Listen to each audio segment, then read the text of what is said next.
Well, welcome back to the Broken Knuckle Garage. Here we are.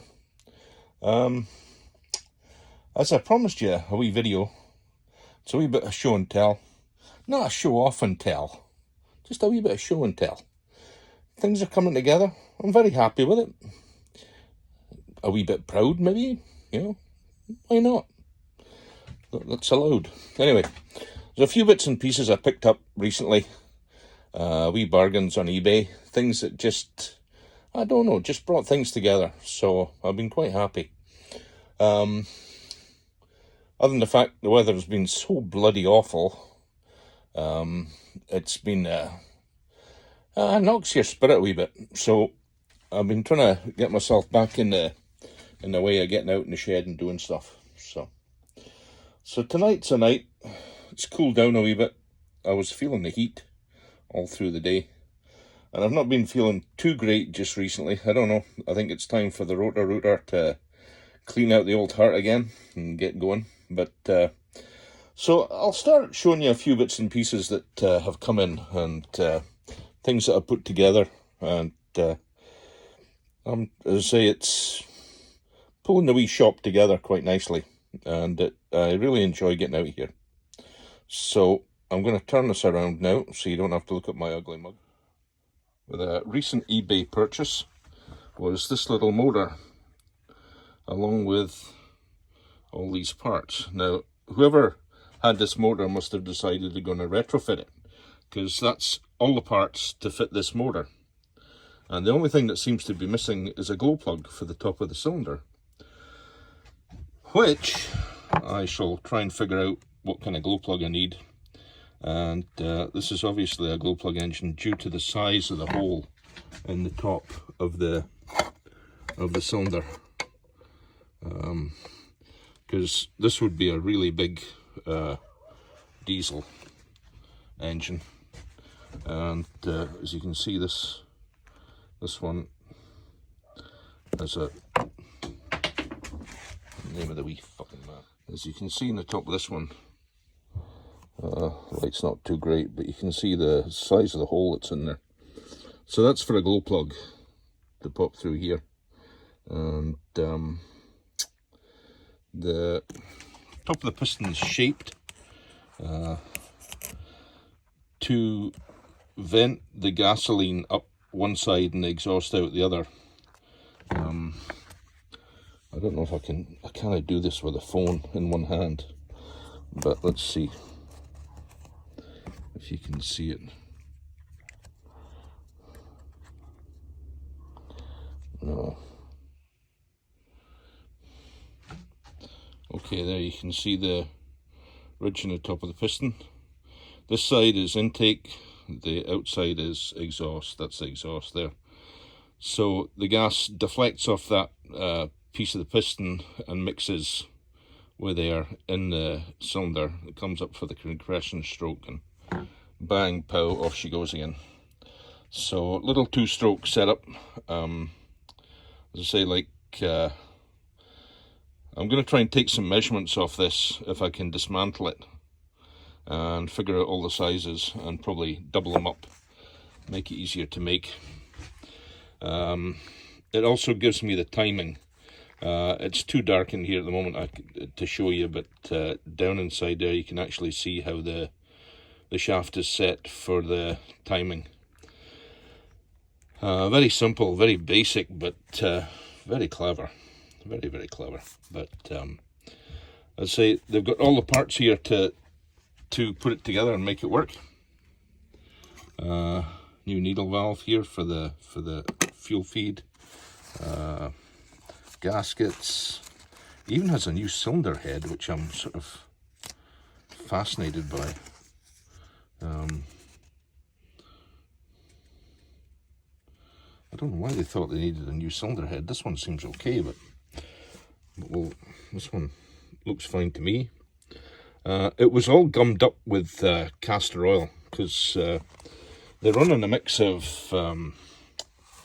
these little things run on a mix of ether and castor oil, and it gets really gummy. Like, they're filthy little motors, but gets really gummy. And this one was gummed solid, so I soaked it in WD-40 for about an hour. Went off, had my lunch, came back out, and everything turned like a charm. No problem at all. First turn. So pretty happy with it. Anyway, that's on my next project of getting this, of actually building a running motor using the mill and the lathe. So that's the plan of action, folks. In the midst of this little mess of stuff. But now, for the next project for me though, is before I do all this, is I have to sort out the lathe. Now, one of the things that's been frustrating me recently is, though I had replaced the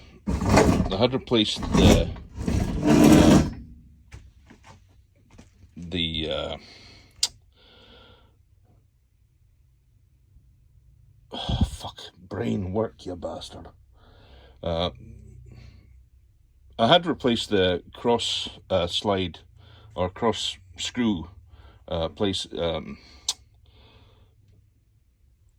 cross screw brass parts on these, but there's about 20 thousandths of backlash on this one, and close to 30, well, maybe 20 backlash on this one, and it's been really annoying me. I've also had to tighten up the gibs in many cases to do stuff, and that just adds to the wear. So I want to try and make adjustable brass parts for the screw to run in, so I can actually tighten those brass parts and take out the backlash. Now those have been made by other folks. This is the screw guide. That's the screw that attaches it to the cross slide, and part of that is to actually cut a little slot, put 2 screws in, and then you can tighten the screw a little bit and take up any of the backlash. Now I want to try that. That's my plan of action. This one's a reasonably new one. This was fitted in, but I think the wear is on the screw and not on the nut. The nuts are brass and meant to wear quicker than the screw, but the screws are made of steel. And actually, here's one. Here's a cross slide one.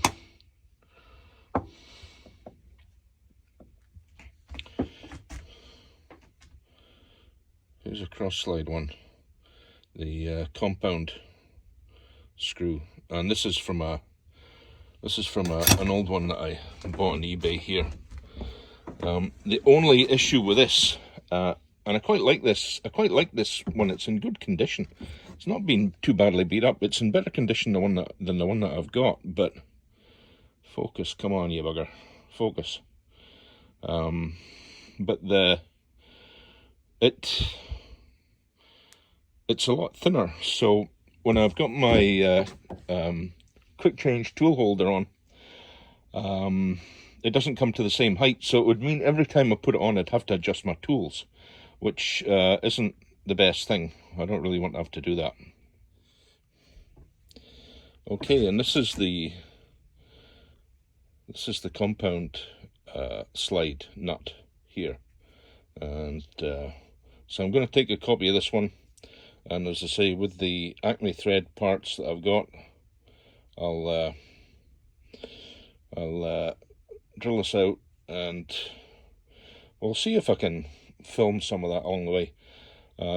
I need a tripod or something for this to stand on, because I keep propping it up with tin cans and bits and pieces, and it doesn't work particularly well. So if I'm going to do this a bit more and actually video it and put it up on YouTube, I probably should go and invest in a tripod or something, or make a tripod or do something with it. Anyway, that's that. Here's the two together that are for this vise. This is the This is the cross slide nut. This is the compound nut. It's quite amazing that that's basically the bread and butter of the machine, really. Other than the fact that the head turns, like, this is really where the rubber meets the road. This little nut controls how all of that moves and comes together and does the cutting. So the better you have that fitted up, the better job you're going to have on things being tight, and your cuts and measurements being better. So we'll see how it goes. We are just taking it down beyond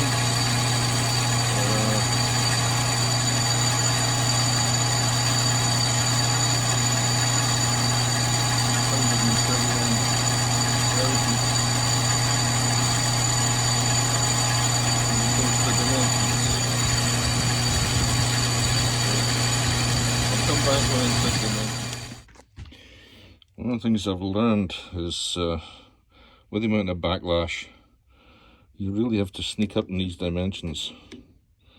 Take them as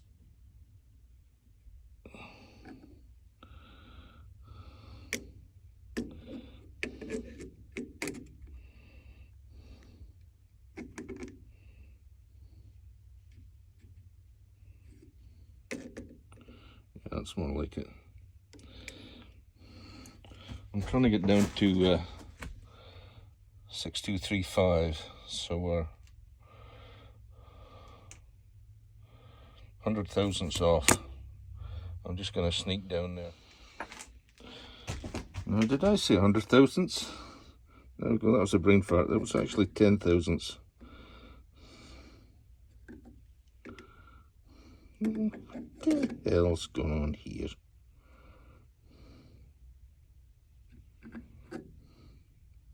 There we go.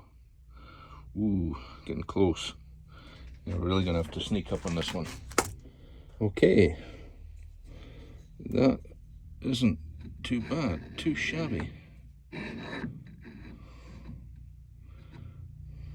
That's nice and tight. That's how I want it. Okay.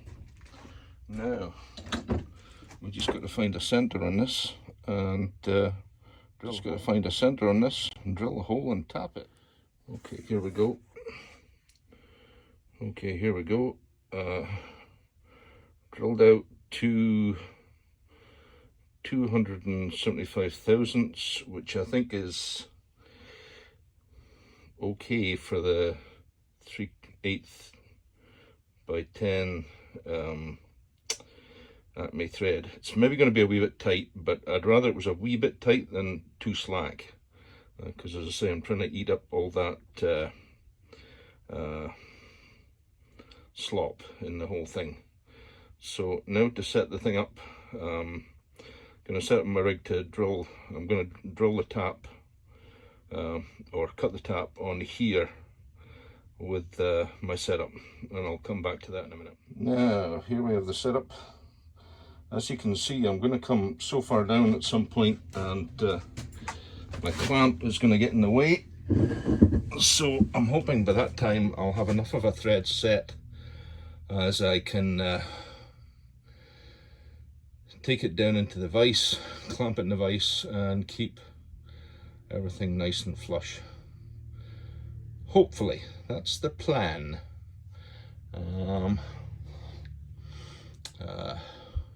I don't see any other way around the V-block here at the moment. It's I gave it a couple of turns, it seems to be cutting quite nicely. I think the hole is probably bang on. I tried measuring in between the teeth, and I was getting a reading of 27 thousandths and change, and that's what the drill's sitting at. So I'm hoping that it's so the lands and the valleys sit into the thread. So when I put it on the old thread, and I'm hoping that they're new enough as they'll tighten up whatever slops there. Or I'm going to have to come up with some clever idea about how to make this adjustable, which isn't entirely impossible. This one might be might need a wee bit of engineering, but I think it should do the job. Okay, I'm going to shut up now and get on with it, and I'll bring you back onto the video and show you how it's gone. Well, there we go. Bloody typical, of course. Everything's set up, and it's a right hand thread meant to be, and I have a left hand Acme thread. Now I ordered two, and I thought it was the right hand one that had come in, but no, it's the left hand one. So I cut it off. I've got this cut to dimensions, so I've got a big piece cut to dimensions, so I don't have to worry about that. So that Acme thread will come in probably this week at some point, because the others came in fast. So next thing is maybe let's try a little magic with this. At least I can get one part of the lathe tightened up. So, as always, it's an interesting exercise. I think the adjustment worked. It worked for a while, and then I think it's got worn out. I think the bit isn't big enough I need longer threads on the screw. Of course, what did I do? I managed to screw up the threads on the crossfeed screw. Picked the wrong friggin' die, and I don't know, just eyesight is the biggest issue. And instead of getting a small thread like this, I can't remember, this is 28 threads to the inch or something like that, I picked the 14. Same size, whatever it is, 3/8 by 14, but made a mess of it. So ended up having to make a new cross slide screw, which of course I then had to jobber something to use as a bolt to be able to make this one, because I'd screwed up the original screw. So great, eh? Anyway, that's my life. Brilliant, eh? Anyway, I think I'm going to call it a night.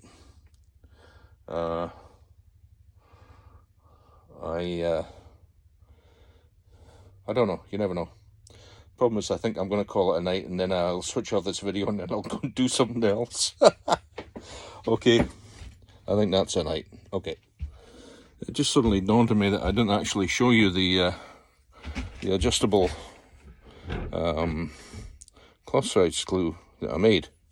So here we go. Okay, there you can see it's got two small screws in the top end.